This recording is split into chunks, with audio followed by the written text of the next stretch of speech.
Today I'm going to talk to you about the motor cortex and how we utilize it to coordinate movement.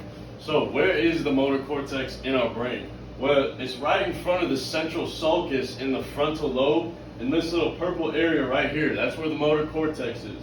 So what happens in the motor cortex when we move?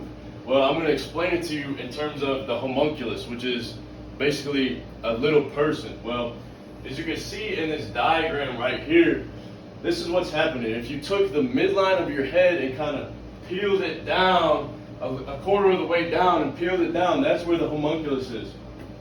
So right here, you have the foot, the leg, the torso, and then we have this big area for the hand and the face.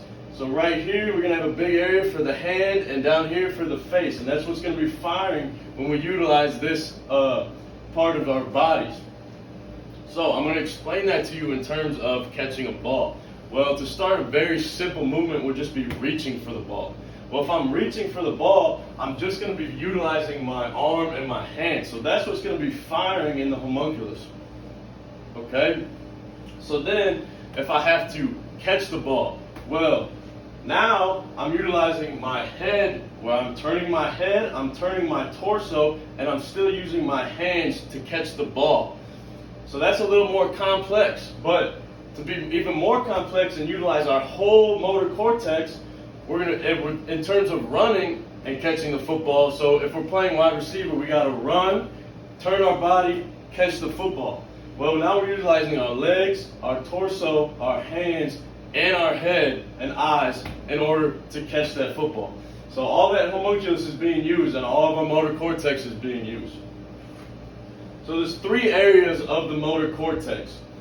The first is the primary motor cortex. So this is for individual joint muscle contraction.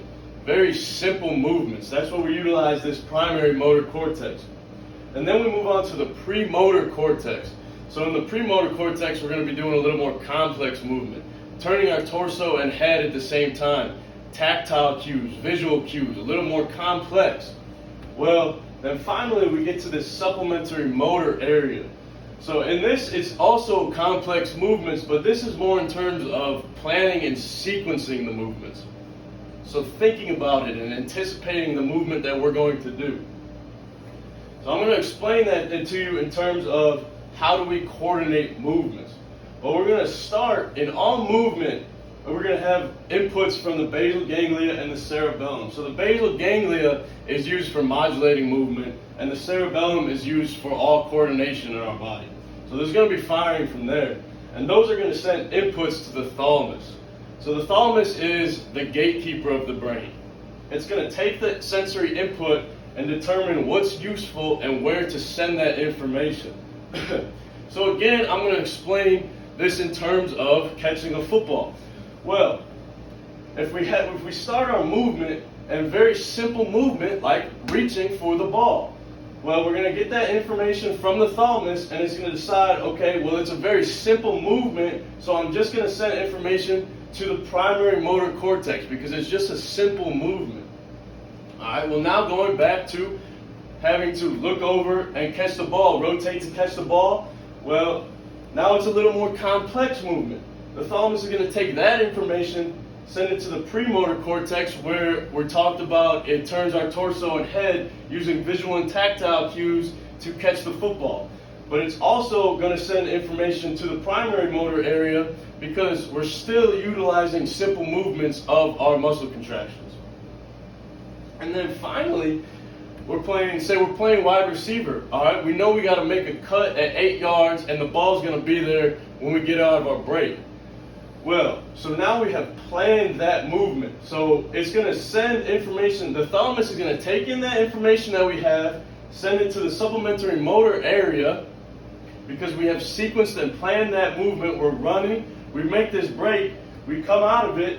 Well, it's going to send information to the premotor and primary motor areas because we still have to go and catch that football. So we're turning, catching that football using our head, and turning our torso and hands to catch that ball, and that's where the premotor area is going to work. And then also, again, the primary motor area to just those simple muscle contractions. So any coordinated movement that we do throughout the day is going to utilize this whole system. So every firing pattern that's going to happen is going to go through this whole system and finally reach the primary motor area, and that's how we're going to coordinate our movements. So in terms of catching a football and all athletic movements, all coordinated movements, this is how the motor cortex works in order to do that.